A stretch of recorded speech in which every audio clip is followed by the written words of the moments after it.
얼마 전 코넬 대학교 연구팀을 포함한 국제 연구팀은 절대 영도보다 100도 이상 높은 산화구리 고온 초전도체의 페르미 표면의 특정 부분에서 갑자기 전자들이 사라지는 것을 발견했고, 이 연구는 네이처 피직스 3월 10일자에 게재가 되었습니다.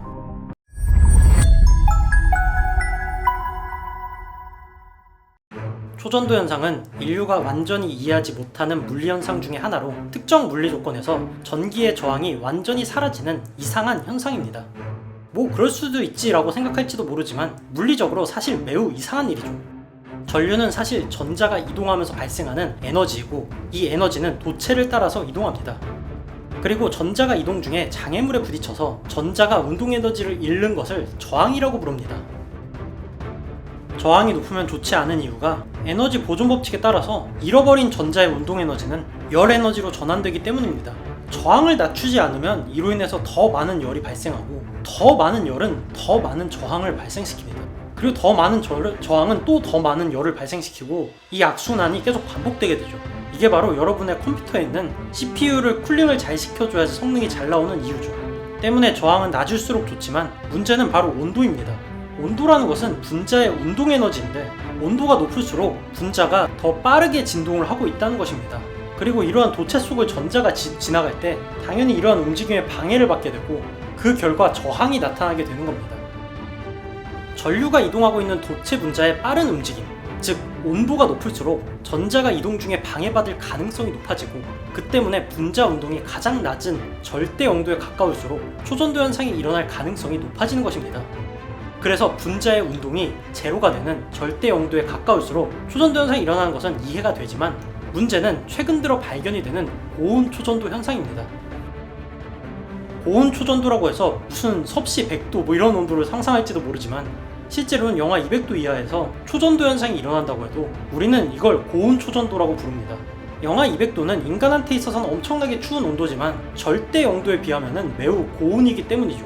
그리고 심지어 2020년에 로체스터 대학의 연구팀은 상온에서 초전도 현상이 일어나는 상온 초전도 현상도 발견을 했죠. 이때 사용된 압력이 정말로 말도 안 되는 압력이긴 했지만, 저항이 전자의 이동과 관련이 있다는 것을 생각을 해보면 이러한 상온 초전도 같은 현상들은 아직도 인류가 풀어야 할 숙제였습니다. 뭐 지금까진 말이죠.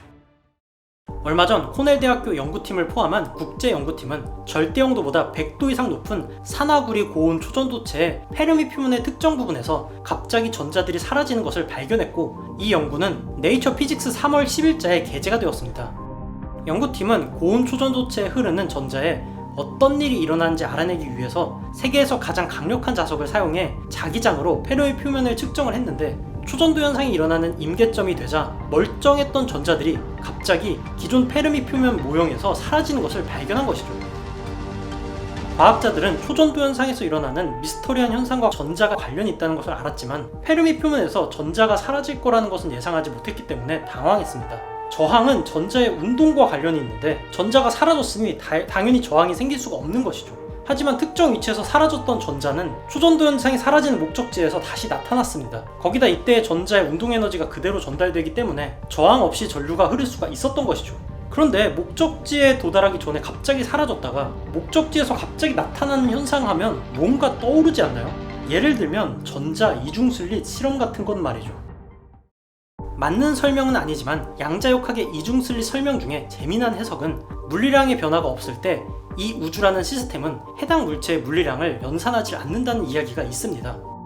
마치 컴퓨터 프로그램이 변수가 변하지 않으면 연산을 하지 않음으로써 프로그램을 최적화하는 것처럼, 이중슬릿량에 발사한 전자가 스크린에 도달할 때까지 기존에 계산된 물리량을 변화시킬 요인이 새롭게 생기지가 않는다면, 발사 지점부터 스크린까지의 과정을 연산을 하지 않고 발사될 때 연산된 값을 스크린에 그대로 보여줬기 때문에 하나의 전자가 두 개의 이중슬릿을 동시에 통과한 것과 같은 형태가 나타난다는 재미난 이야기가 있습니다.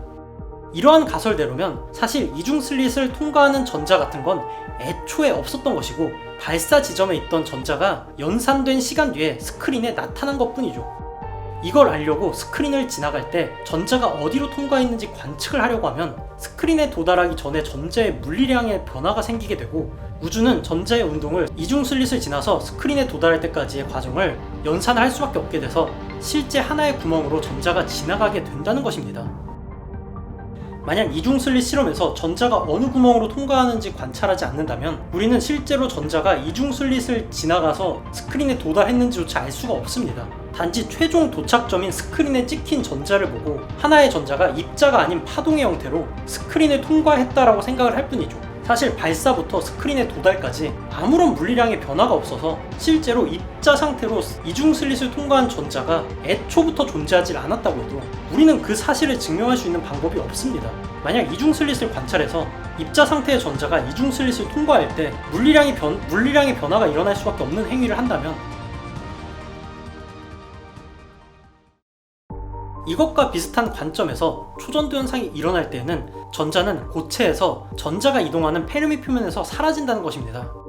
결국 초전도 현상에서 나타나는 이상한 현상과 스크린에 전자를 발사하는 이중슬릿 실험에서 일어나는 이상한 현상은 본질적으로 동일한 현상이라고도 볼 수가 있다는 것입니다.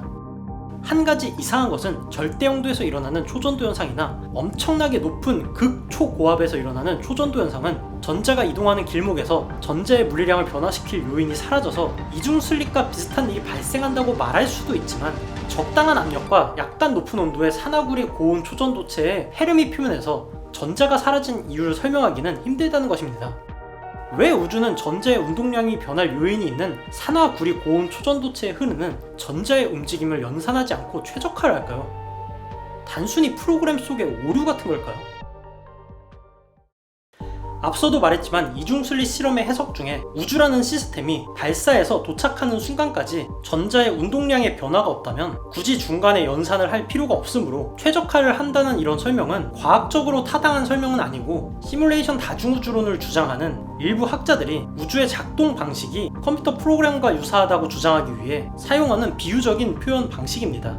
하지만 이번 연구로 인해서 알 수가 있는 건 초전도 현상이 일어나는 원인과 전자의 이중슬릿 실험에서 나타나는 파동의 원인이 동일할 수가 있다는 것입니다. 만약 도체의 페르미 표면에 흐르는 전자가 사라지는 조건을 정확하게 알 수가 있다면 더 낮은 압력이나 높은 온도에서 초전도 현상이 가능할지도 모른다는 것이죠. 그리고 더 쉬운 조건에서 초전도 현상이 일어나는 물질의 발견은 인류의 미래와 직결이 되어 있습니다. 만약 상온 저압 초전도 물질을 발견한다면 핵융합 발전 중에서 가장 어려운 것 중에 하나인 플라스마의 제어를 쉽게 할 수 있을지도 모르기 때문이죠. 몇 년 전부터 초전도 현상에 대한 연구가 굉장히 활발한데 가까운 미래에는 놀라운 뉴스를 볼 수 있기를 희망합니다. 그러면